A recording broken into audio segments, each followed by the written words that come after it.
Je m'appelle Raïssa, j'exerce en tant que coach professionnel certifié depuis 2017. Souvent associé à une reconversion, le bilan de compétences offre bien plus qu'on ne l'imagine.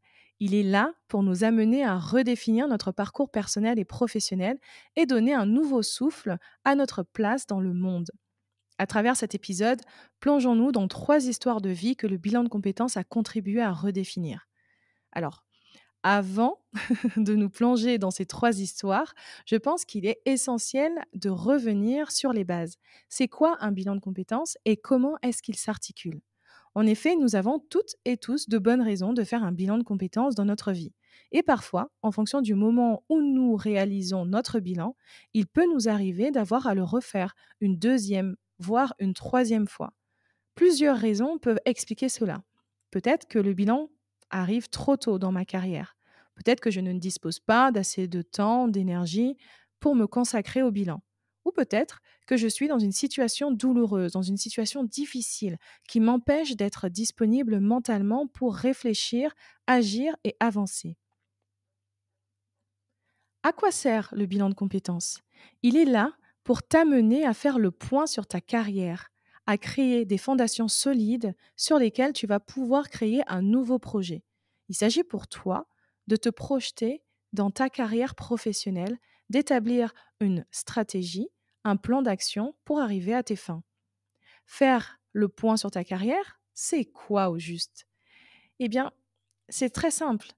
C'est décider, à un moment donné de sa carrière, de regarder en arrière et de prendre conscience du chemin parcouru, des compétences accumulées, celles que tu as envie de développer, celles que tu as envie de mettre de côté. On parle de hard skills, des compétences techniques associées au poste que tu exerces, de soft skills et de mad skills, des compétences relationnelles et émotionnelles. Ce chemin parcouru t'a sûrement permis de gagner en maturité professionnelle, te permettant de décider ce que tu veux et ce que tu ne veux plus. Le bilan de compétences, c'est explorer tes croyances, celles qui te font avancer, celles qui te bloquent. C'est aussi explorer tes valeurs, celles qui te permettent de te mettre en mouvement et celles que tu as besoin de nourrir par tes actions. C'est aussi à un moment décider d'aller explorer des métiers, des secteurs d'activité, des parcours de vie qui vont pouvoir aussi t'inspirer et t'aider à peaufiner ton propre projet. Tout ce travail va s'articuler autour d'exercices de coaching, de questionnement, mettre des mots, créer ta nouvelle histoire, celle dans laquelle tu es l'actrice ou l'acteur principal, tu es aligné, en paix, parce que tu vas investir ton temps, ton énergie, ton esprit, ton corps dans ce que tu aimes. Tu vas agir pour toi et pour les autres autour de toi aussi, bien évidemment. Alors, tu l'auras compris, le bilan de compétences est un projet qui demande de l'implication, de l'investissement en temps, en argent, en énergie. Au-delà du temps, il s'agit surtout d'une disponibilité mentale.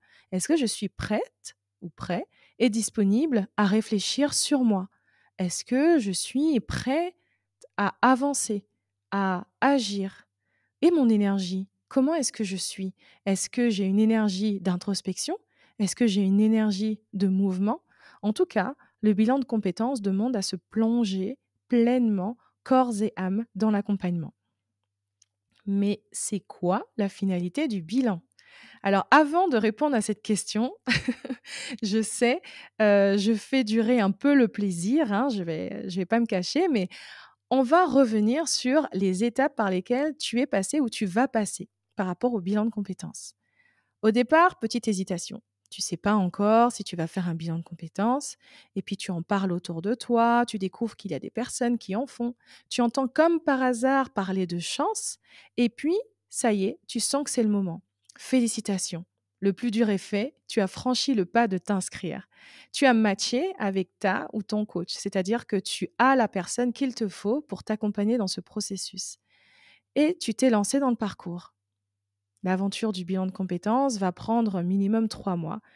Et là, ça y est, tu te dis, c'est la fin du bilan de compétences. Alors, comment peut se terminer un bilan? Plusieurs finalités s'offrent à toi. Mais j'avais envie, comme je l'ai dit précédemment, j'avais envie de mettre en lumière le fait qu'un bilan de compétences n'amenait pas systématiquement à une reconversion. OK? Donc on va partir, ça y est, c'est le moment, sur ces 3 histoires, donc 3 clientes différentes. J'ai volontairement changé leur prénom, bien évidemment. Donc à chaque fois, ce que je vais faire, c'est que je vais décrire la personne, décrire un peu, son projet et en quoi est-ce que ce projet est un nouveau souffle dans sa carrière. Donc on a Anaïs, par exemple, qui est discrète, timide, qui veut devenir, artisane boulangère, en se lançant dans la création d'une boulangerie dans son propre village. Donc dans le village, il y a déjà une boulangerie, mais elle m'expliquait que le pain n'était vraiment pas bon et les gens avaient plutôt tendance à aller dans une autre boulangerie qui était à 35 kilomètres du village. Donc elle s'inscrit clairement dans un besoin. Et donc, en attendant son inscription, je pense que le bilan avait dû se terminer en décembre et elle voulait s'inscrire pour le CAP boulangerie pour l'année suivante, du coup, en septembre de l'année suivante. Et elle a décidé, en attendant, d'être hôtesse de caisse dans une boulangerie, dans un moulin ou dans un magasin alimentaire. Alors, en quoi est-ce que c'est un nouveau souffle pour sa carrière? C'est que elle a décidé, en ayant pris conscience du fait qu'elle avait des lacunes, dans le relationnel, qu'elle avait des difficultés, au niveau financier, eh bien, elle s'est dit que ça va être le moyen pour elle de développer son aisance avec les chiffres et avec le contact, avec le relationnel. En étant, hôtesse de caisse, elle allait pouvoir, apprendre à faire des inventaires, apprendre à gérer des stocks, apprendre à voir la circulation des produits et des matières. Il s'agissait pour elle, du coup, de développer ses connaissances dans la vente. C'est un secteur qu'elle ne connaissait pas. Et c'était aussi pour elle le moyen de commencer à développer son réseau pour préparer la future alternance. Donc là, on a le cas d'Anaïs. Un autre cas, c'est Emeline. Elle est responsable d'un pôle marketing et veut devenir coach consultante de manager. Et comme elle s'est fixé un changement de carrière dans les 3, 5 années à venir, en attendant, elle s'est dit qu'elle allait pouvoir développer ses compétences en interne, au sein de son entreprise. Être de moins en moins dans l'opérationnel et de développer en fait ses soft skills et développer, on va dire, le potentiel de ses collaborateurs en commençant à accéder à des postes de management. Donc, en quoi est-ce que le bilan de compétences a été un nouveau souffle pour elle? C'est qu'elle s'est rendue compte que face au sentiment d'imposture ou bien au manque de légitimité pour exercer là de but en blanc en tant que coach professionnel au sein des entreprises, elle s'est dit qu'elle allait faire des formations en interne qui lui permettraient de développer ses connaissances en matière d'accompagnement et de coaching. Elle allait pouvoir aussi développer ses compétences et sa légitimité sur sa posture en accompagnant ses collaborateurs. Donc, on va dire que ses collaborateurs allaient être pour elle ses premiers clients, desquels elle allait avoir des feedbacks. Elle a décidé aussi de se lancer à fond dans le développement de son réseau en dehors de l'entreprise.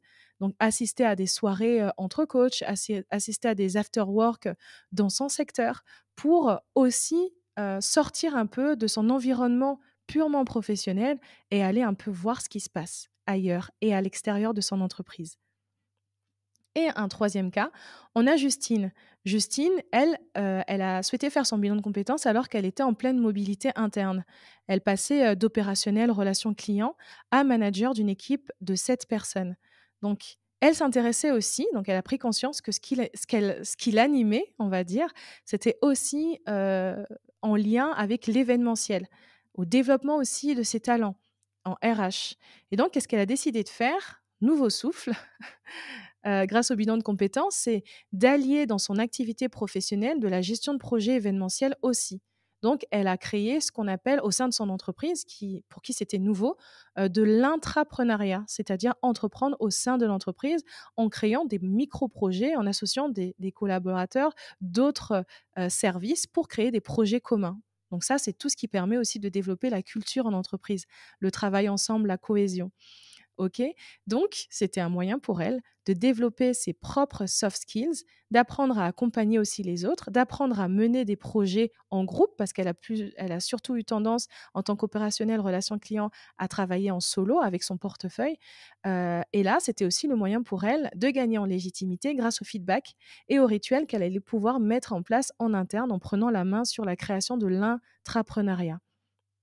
Et je vais finir avec, une quatrième histoire. Donc ça, c'est vraiment l'histoire bonus parce que, ça concerne une cliente que j'ai eue ce matin.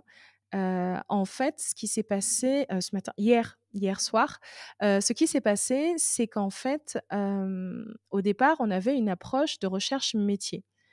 Et elle s'est rendue compte que finalement, elle aimait bien son métier. C'était l'environnement dans lequel elle était qui ne convenait plus.